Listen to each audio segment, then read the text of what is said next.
થોડીક મારી તબિયત આ જિંદગીમાં પહેલી વાર આવી બગડી છે, એટલે હું આપ બધાની માફી માગવા માટે, મારો કોઈ એવો ઈરાદો નથી કે હું અહીંથી અત્યારે નીકળી શકું, પણ આપ બધાને હું ખૂબ ખૂબ દાતાઓને પ્રણામ કરું છું, તમામ વડીલોને પ્રણામ કરું છું.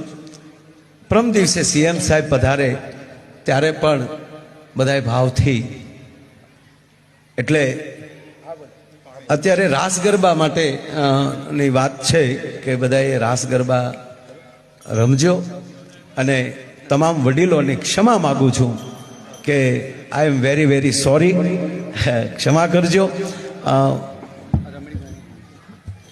હલો,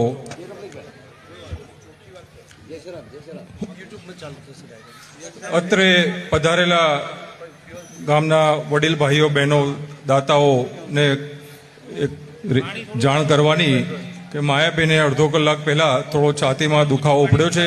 પ્રાથમિક ટ્રીટમેન્ટ આપણે એમને આપી દીધી છે અને ઇસીજી ને બધું જોવડાયું મોટા હોસ્પિટલમાં, તો થોડું એમને મોટા હોસ્પિટલમાં શિફ્ટ કરીને આગળની એક કાર્યવાહી કરવી છે. આપણા મહેમાન છે, જવાબદારી આપણી ડબલ છે. તબિયત પહેલી, શરીર પહેલું. પ્રોગ્રામો તો આવશે ને જશે.